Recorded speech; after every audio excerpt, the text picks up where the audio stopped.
12절 말씀부터 17절에 있는 말씀입니다. 제가 가지고 있는 성경 327페이지가 되겠습니다. 한 목소리로 같이 읽겠습니다. 시작. 그러므로 너희는 하나님이 택하사 거룩하고 사랑받는 자처럼 긍휼과 자비와 겸손과 온유와 오래 참음을 옷 입고 누가 누구에게 불만이 있거든 서로 용납하여 피차 용서하되 주께서 너희를 용서한 것 같이 너희도 그리하고 이 모든 것 위에 사랑을 더하라. 인전 온전하게 매는 띠니라. 그리스도의 평강이 너희의 마음을 주장하게 하라. 너희는 평강을 위하여 한 몸으로 부르심을 받았나니 너희는 또한 감사하는 자가 되라. 그리스도의 말씀이 너희 속에 풍성히 거하여 모든 지혜로 피차 가르치 권면하고 시와 찬송과 신령한 노래를 부르며 감사하는 마음으로 하나님을 찬양하고 또 무엇을 하든지 말해나 이래나 다 주 예수의 이름으로 하고 그를 힘입어 하나님 아버지께 감사하라. 아멘. 우리를 인도해 주시고 우리의 친구가 되신 하나님 아버지, 이 시간에도 주님 사도 바울을 통하여서 골로새 교인들에게 주신 그 말씀을 통하여 우리들이 변화받고 은혜 받기를 원합니다. 성령님 이곳에 임하셔서 말씀을 듣는 저들의 마음에 하나님의 임재가 일어나는 역사가 있게 해주시옵시고 말씀을 통하여 주님을 바라보며 주님의 음성을 들을 수 있도록 하나님의 도구로 다듬어 주시옵소서. 주님 듣기를 원합니다. 결단하기를 원합니다. 아버지 이 시간 친히 이곳에 임하여 주셔서 우리의 마음을 주님 만져 주시옵소서. 결단하는 시간 되게 해 주셔서 우리 속에 남아있는 모든 세속의 가치관들이 주님 변화되고 질병이 떠나가게 되고 근심이 떠나가게 되고 성령의 위로와 역사가 일어나는 은혜의 시간 되게 해 주시옵소서. 주님 친히 말씀해 주시옵소서. 예수님의 이름으로 기도하옵나이다. 아멘. 여러분 보름 잘 보내셨습니까? 지금은 많이 사라지고 있지만은 이전에는 구정에는 대부분의 사람들이 한복을 많이 입었습니다. 그래서 구정 때가 되면은 새 옷을 갈아입고 어른들에게 세배를 드리러 다녔습니다. 저는 어릴 때에 이 세배를 다니는 것이 너무 기뻤어요. 왜 그렇겠습니까? 세배돈을 받으니까요. 세배돈을 받았어요. 그럼 우리가 어른이 되어서 그 뜻을 살펴보게 되면은 이 세배라고 하는 것이 얼마나 귀하고 얼마나 우리가 존중하고 계승해야 될 일인가. 웃어른을 존중하고 가족을 찾아뵙습니다. 뿐만 아니라 새해에는 새로운 마음으로 새롭게 시작하겠다고 하는 이런 다짐을 하는 그것이 우리의 소원 안에 담겨져 있었기 때문에 그렇습니다.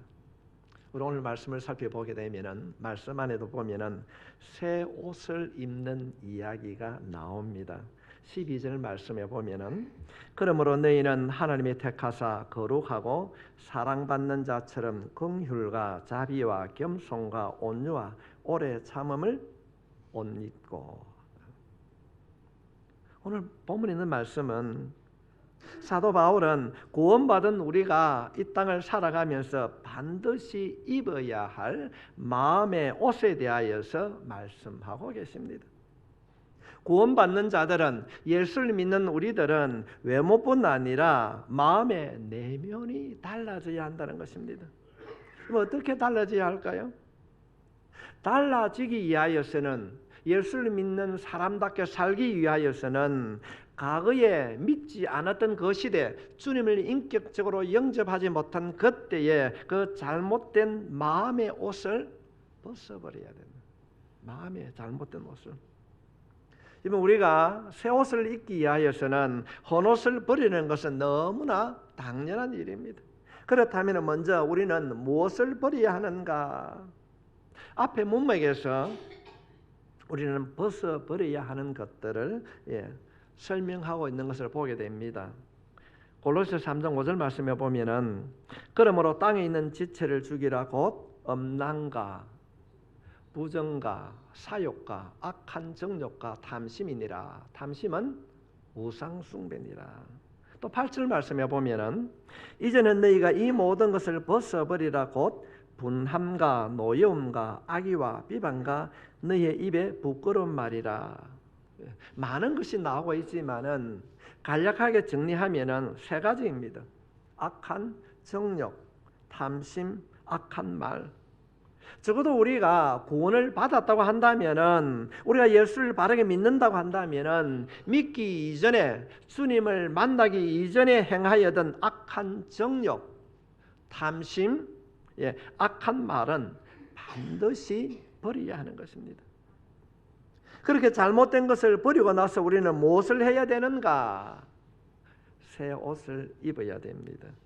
이것이 우리가 오늘 읽은 본문의 말씀의 핵심인 것입니다.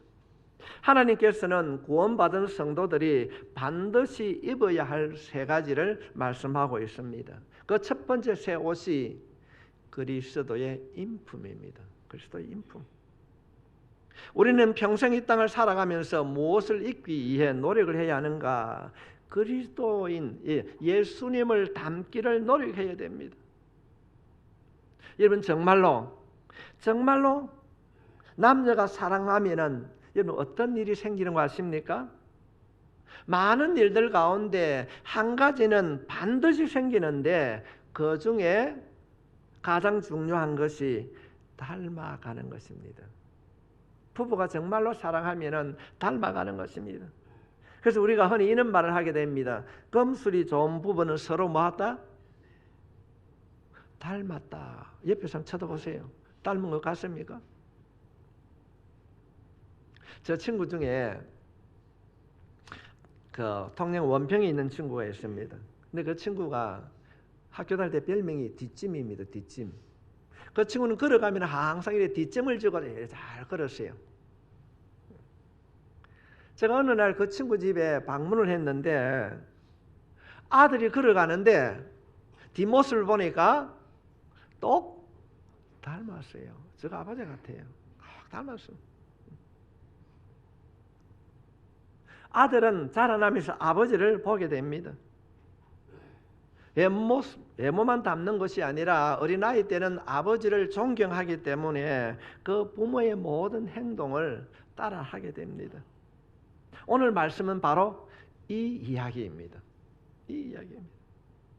정말로 우리를 구원해 주신 하나님 예수 그리스도를 우리가 나의 구주로 믿고 사랑한다고 한다면 우리는 자연스럽게 누구를 닮아가야 됩니까?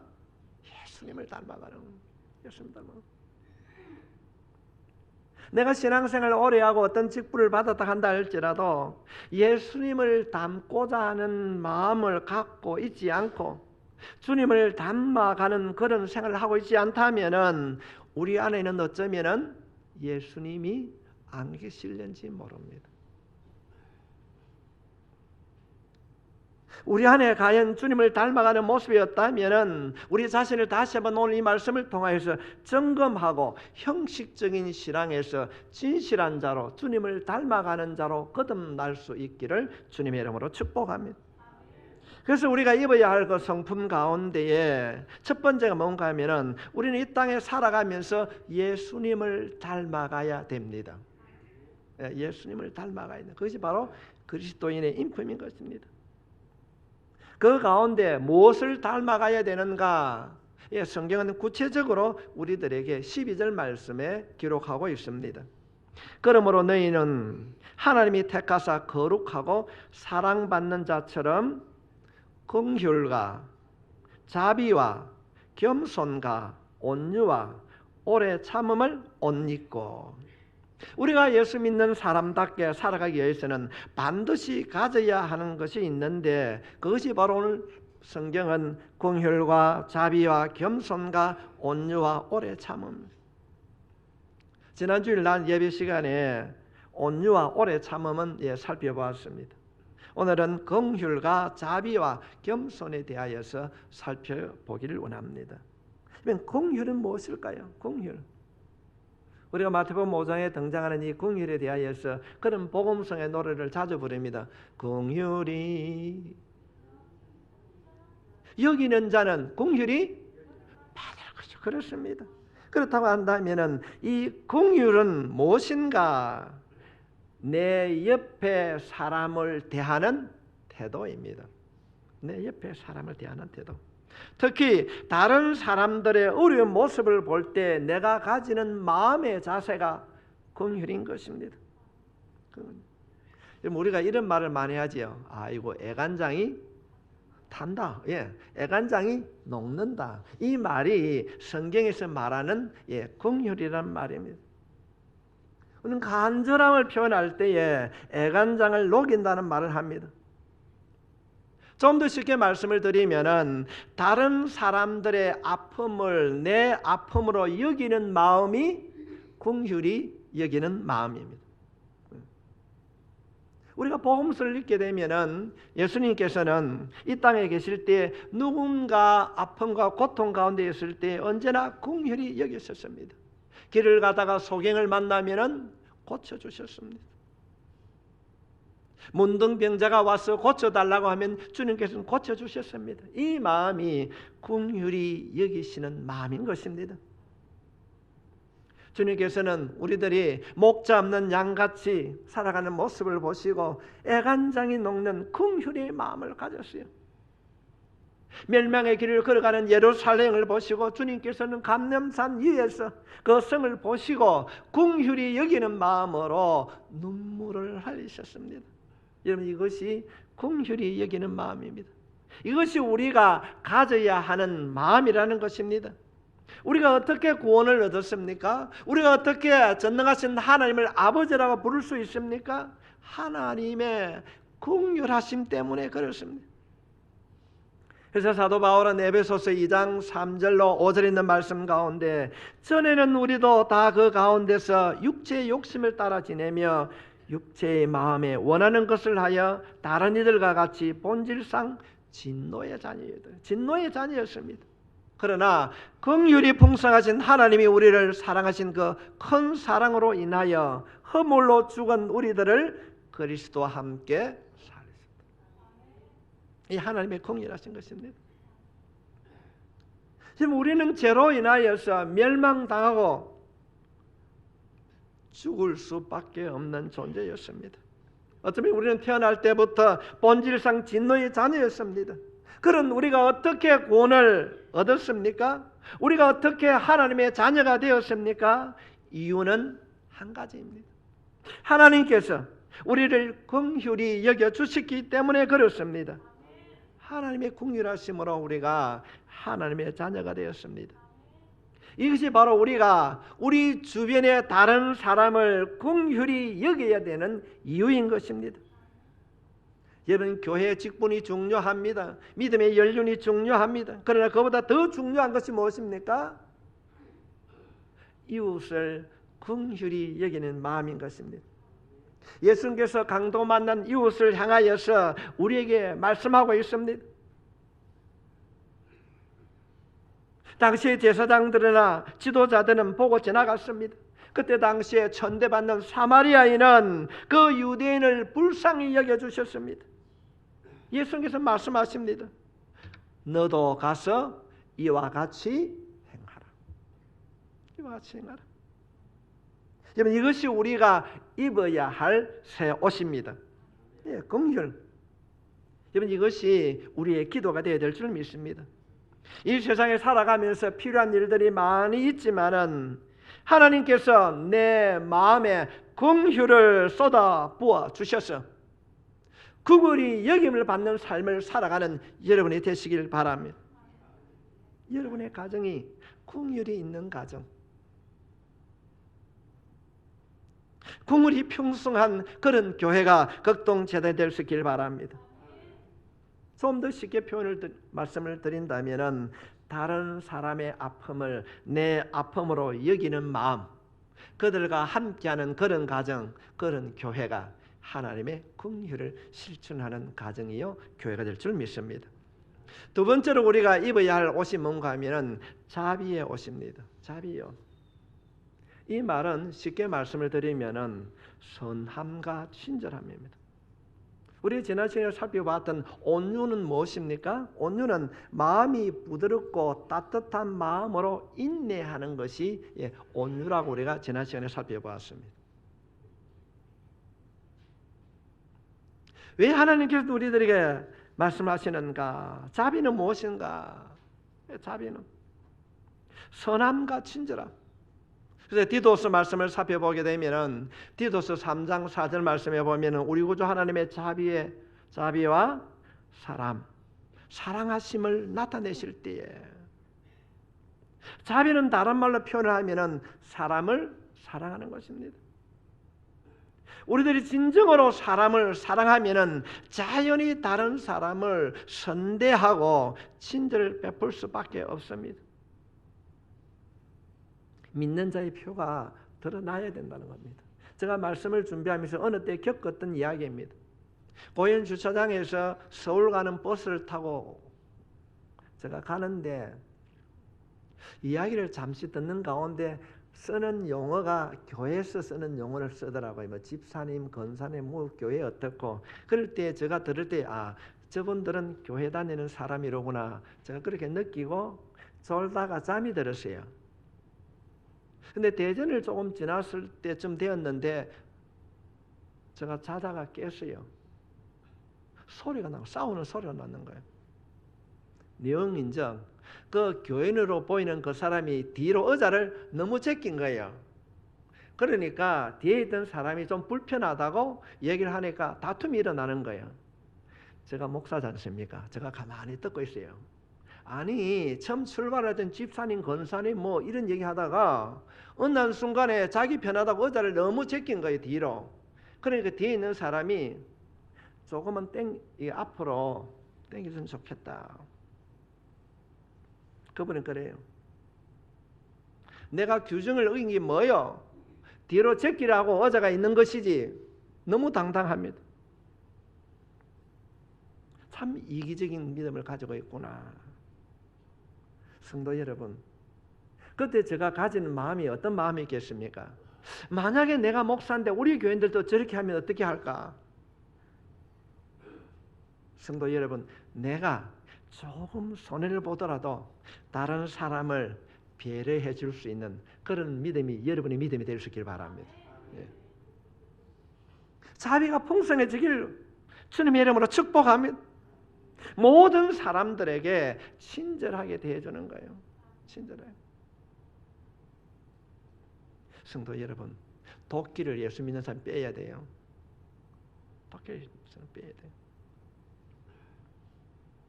너무나도 자신의 이기주의 생각을 가지는 것이 오늘날 우리의 사회의 현실입니다. 이 현실을 바라보면서 우리들을 어떻게 해야 되는가? 주님은 말씀합니다. 자비로운 사람, 상대방을 배려해 주는 삶을 살아가야 된다는 겁니다. 여러분의 생활 속에 배려가 습관화될 수 있기를 바랍니다. 세 번째로 본문에서 말씀하는 것은 겸손입니다. 신약 성경이 기록될 그때 당시에 사회 문헌을 보면은 겸손이라는 단어가 없었습니다. 그러나 우리가 말씀을 통해 살펴볼 때에 주님께서는 이 겸손이라는 것을 아주 많이 강조합니다. 그래서 구약 성경에는 270여 회나 겸손을 강조하고 있습니다. 우리가 잘 알고 있는 잠언 3장 34절 말씀에 보면은 진실로 그는 거만한 자를 비웃으시며 겸손한 자에게 은혜를 베푸신다. 겸손한 자. 이와 똑같은 말을 베드로 사도는 베드로전서 5장 5절 말씀에 보면은 이렇게 기록하고 있습니다. 젊은 자들아 이와 같이 장로들에게 순종하고 다스로 겸손으로 허리를 동이라. 하나님은 교만한 자를 대적하시되 겸손한 자들에게는 은혜 받기를 원하십니까? 여러분의 자신을 돌아보고 교만함은 없는가? 겸손한 자에게 은혜를 베푸시는 그 주님, 이 말씀을 통하여서 우리 스스로 자신을 돌아보고 겸손의 자리로 나아가는 변화되는 삶을 살아가는 여러분이 되시길 바랍니다. 여러분, 긍휼, 자비, 겸손, 이런 삶을 살겠다고 여러분 머리에 한번 그려보십시오. 이 세 가지는 우리가 입어야 할 옷인 것입니다. 이런 가정을 살펴보십시오. 긍휼과 자비와 겸손이 가득한 그런 공동체를 한번 생각해 보십시오. 얼마나 행복할까요? 비록 돈은 조금 없다 할지라도, 뭔가 조금 부족하다 할지라도, 성경에서 말하고 있는 이 긍휼과 자비와 겸손이 있는 그 가정, 그런 교회는 하나님의 만져주심 성령의 역사가 가득하게 채워지고 이루어질 줄 믿습니다. 우리는 이 옷을 입어야 되는 것입니다. 이것이 바로 그리스도인의 성품을 담는, 예수 그리스도의 인품을 옷 입는 자의 신앙생활이라는 것입니다. 두 번째로 우리들이 입어야 하는 옷은 그리스도의 평강입니다. 첫 번째가 그리스도의 성품이라고 한다면 두 번째로는 그리스도의 평강입니다. 우리들이 그냥 평강이라고 하면 되는데 왜 본문에서는 그리스도인의 평강이라고 말하는가? 그 이유는 우리가 가지지 않은 이 평강은 세상의 평강과는 다르기 때문에 그렇습니다. 많은 사람들이 오해를 합니다. 세상의 평강은 환경에 따라 좌우를 하게 됩니다. 환경이 좋으면 평안롭다, 평안하다. 그러나 환경이 조금만 나쁘면 흔들리고 불안해합니다. 건강이 좋으면 평안하고, 건강이 나쁘면 평안을 잃어버립니다. 삶이 잘 되면 웃음이 가득하고 조금 어려우면 전혀 찾아볼 수 없는 그런 평강. 이것은 세상이 주는 평강입니다. 환경에 따라 변화되는 것이 세상에서 말하는 그런 평강입니다. 그러나 하나님께서는 그리스도의 평강이라고 말씀하고 있습니다. 오늘 본문에서 말하고 있는 이 그리스도의 평강은 환경을 넘어서는 평강입니다. 이 평강은 위로부터, 그리스도로부터 주어지는 것입니다. 내 안에 있는 그리스도로부터 나오는 것입니다. 그렇기 때문에 이 평강은 주님이 주시는 평강이기 때문에 부족해도, 때로는 불편해도, 때로는 건강이 좋지 못한다 할지라도 세상의 환경에 따라 흔들리지 않습니다. 때로는 건강에 이상이 생겨도, 사업에 어려움이 와도, 설령 그것이 오늘 내가 이 땅을 떠난다 할지라도 우리의 마음에는 평강이 있게 될 줄 믿습니다. 흔들리지 않습니다. 여러분 모두가, 오늘 예배를 드리는 여러분 모두가 이 평강을 소유할 수 있기를 바랍니다.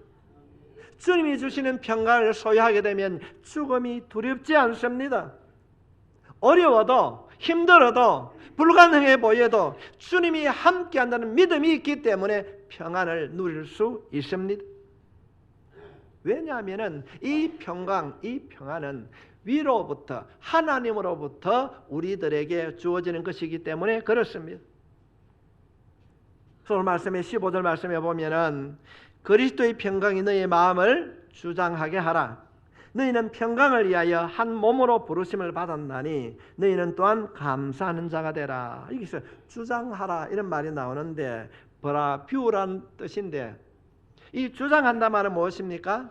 쉽게 말씀을 드리면은 요즘은 운동 경기를 할 때 배구 대회를 한다든지 뭐 할 때 되면은 심판이 호루라기를 싹 붑니다. 그러면은 요즘은 비디오 판독해가지고 옳고 그름을 판단하기도 하는데, 이전에는 심판의 주권에 달려 있었습니다. 심판이 모든 경기를 좌우합니다. 바로 그때에 우리가 어떤 걸 하면은 카드를 딱 들고 호루라기를 부는데, 이것이 바로 성경에서 말하는 이 브라뷰오라고 하는 이야기입니다. 주장하게 하라. 우리가 교회를 다니고 예수를 믿는다고 말을 하는데 우리의 마음에는 어쩌면 죽을 때까지 세상에서 가지고 있던 그 마음을 가지고 있습니다.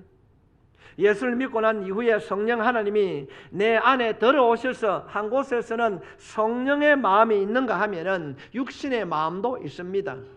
그래서 육신의 마음과 성령의 마음이 늘 이 두 마음이 우리 안에서 싸우게 됩니다. 육신의 마음이 성령의 마음을 지배하게 되면은 우리의 말이 거칠어지고 하나님을 멀리하게 됩니다. 평강을 잃어버리게 됩니다. 그러나 하나님께서 주신 성령의 마음이 우리를 주장하게 되면은 평안이 주어진다는 것입니다. 그래서 우리 안에 있는 이 두 마음이 항상 싸울 때에 성령의 마음이 우리의 마음을 지배하게 해달라고 우리는 기도해야 될 줄 믿습니다. 여러분, 성령이 세상의 마음을 지배하게 되면요, 가장 먼저 드러나는 것이 얼굴이 달라요. 얼굴이 다릅니다. 김이라고 하는 것이 얼굴에 끼는 것이 아니라 세상이라고 하는 염려가 우리의 마음을 지배하게 되면은 우리 안에 기쁨이 사라지는 것입니다. 그러나 성령의 마음이 우리를 지배하게 되면은 힘들어도 감사하고 어려워도 인내하게 되는 것입니다. 한 신실한 성도가 계셨습니다. 평신도 지도자였습니다. 그분이 어느 날 가족과 함께 가족 여행을 계획을 하게 됩니다. 그래서 이제 가족 여행을 떠나게 되는데 떠나기 하루 전에 어떤 일이 일어나므로 아내와 네 딸이 크루즈 호화 여객선을 타고 여행을 가게 됩니다.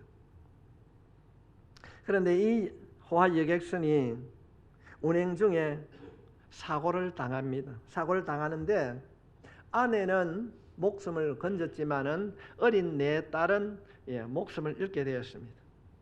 이번 한번 생각해 보십시오. 이 아버지의 마음이 어떤 마음이었을까요? 사랑하는 딸 4명을 물에 시체도 찾지 못하고 그런 일을 당하였습니다. 얼마나 그 마음에 폭풍이 불었겠습니까? 늘 눈물로 흘립니다. 손에 일이 잡히지 않습니다. 그가 참 그런 괴로운 삶을 살아가다가 수년이 지난 이후에 딸이 사고를 당했던 그 해협을 배를 타고 지나가게 됩니다. 그곳을 지나가면서 이 아버지가 한 편의 시를 씁니다. 이 시가 우리가 너무나도 잘 아는 시입니다. 그 아버지가 딸들이 죽었던 그 해협을 지나가면서 그곳에 썼던 시가 이런 내용입니다. 내 평생에 가는 길 순탄하여 늘 잔잔한 강 같던지 큰 풍파로 무섭고 어렵던지 나의 영혼은 늘 편하다. 저 마귀는 우리를 삼키려고 입 벌리고 달려와도 주 예수는 우리의 대장전이 끝내 싸워서 이기겠다. 성도 여러분, 딸을 잃어버리고 아버지가 어떻게 이런 시를 쓸 수 있는가? 우리가 이 내용 우리 후렴을 잘 압니다. 한번 해보실까요? 내 영혼 평안해 내 영혼 평안해. 성도 여러분, 주님이 주시는 이 평안 여러분의 마음을 지배할 수 있기를 바랍니다. 혹시 여러분의 마음이 어떤 태풍 가운데 있습니까? 아니면 현실에 주는 그 어떤 일들로 인하여서 힘들어하고 요동치고 있습니까? 우리는 인간이기 때문에 힘들어할 수도 있습니다. 이 찬송의 작사가인 이 스태포드도 수없이 방황을 했을 것입니다. 그러나 그리스도의 평강이 자신의 마음을 지배하도록 자신이 그런 결정을 하게 되었을 때 그의 입술을 통하여서 나오는 말이 내 영혼 평안해졌습니다. 성도 여러분, 이런 결정이 우리 가운데도 가득해 주실 수 있기를 주의 이름으로 축복합니다. 우리가 어떤 옷을 입어야 되는가? 첫 번째가 그리스도의 인품을 입어야 되고 두 번째로는 그리스도의 평강의 옷을 입어야 됩니다. 마지막으로 오늘 본문은 우리들이 입어야 할 옷을 이렇게 말씀하고 있습니다. 3장 16절 말씀에 그리스도의 말씀이 너희 속에 풍성히 거하여 모든 지혜로 피차 가르치며 권면하고 시와 찬송과 신령한 노래를 부르며 감사한 마음으로 하나님을 찬양하고. 말씀이 너희 속에 풍성히 거하라. 말씀이 우리 안에 거하게 되는 겁니다. 구원받은 자들은 말씀이 마음 안에 있습니다. 그러나 그것으로 끝나는 것이 아니라 말씀이 우리 안에 풍성히 거해야 된다. 풍성히 거해야 됩니다. 목사의 가장 어려운 점이 뭐겠습니까? 성도의 숫자요, 교회 부흥이겠습니까? 그렇지 않습니다. 과연 나는 설교를 하면서 이 설교 말씀대로 내가 살아가고 있는가? 어쩌면 오후 예배를 마치고 돌아가면요, 그때부터 걱정이 딱 생기는 것이 다음 주에 무엇을 설교할까? 어떤 주제로 설교할까? 항상 짐이 됩니다. 그런데도 하나님의 은혜로 27년 동안 하고 있습니다. 저는 그래 올해 저 개인적으로 그냥 읽는 것이 아니고 성경 묵상을 오독을 하려고 합니다. 그래서 지금 10편을 마쳤습니다. 얼마나 성경을 많이 알고 그것이 내 생활 속에 이루어지는가? 아닙니다. 지식이 아닙니다. 내 생활 속에 역사하는 말씀을 내가 어떻게 생활을 통하여서 실천하고 있는가? 늘 말씀이 나를 주장케 하는 것입니다. 말씀이 내 안에 풍성히 거하게 되면 어떤 일이 일어나는가? 오늘 말씀에 보면 모든 지혜로 피차 가르치며 권면하고 서로 깨달음을 나누게 되는 것입니다. 그래서 목사가 늘 강조하는 것이 무엇입니까? 큐티하는 거예요. 묵상하는 겁니다. 말씀으로 격려하고 말씀으로 나누는 삶을 살게 되는 것입니다. 자신이 알고 있는 단순한 지식의 나눔이 아니라 성경을 통하여서 얻게 되는 영적인 그 풍성함을 나누는 것입니다. 그런 삶을 살게 되면 그 생활이 어떻게 되어지는가? 16절 말씀입니다. 시와 찬송가 신령한 노래를 부르며 감사하는 마음으로 하나님을 찬양하고. 성도 여러분, 여러분의 가정에, 여러분의 직장에 정말로 찬양이 가득 태워질 수 있길 바랍니다. 찬양합시다. 기도합시다. 놀라운 영적인 변화가 일어나게 될 줄 믿습니다. 사울이 악신이 들었을 때에 다윗이 가서 뭘 해줍니까?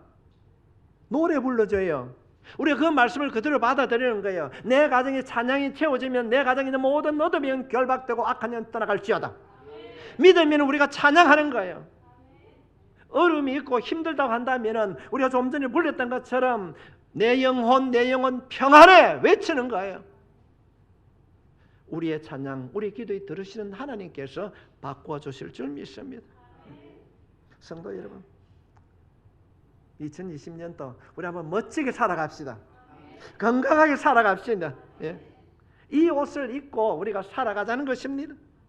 옷이 조금은 남루해도 명품은 아니라 해도 성도 여러분, 어쩌면 남루하면 남루할수록 가난하면 가난할수록 더 우리가 하나님을 찾게 될 줄 믿습니다. 여러분 모두의 입술에 늘 찬송과 감사가 넘쳐날 수 있기를 바랍니다. 어떻게 저런 어려운 환경 속에서도 저렇게 시와 찬미와 찬양으로 하나님 앞에 영광을 돌릴 수 있는가?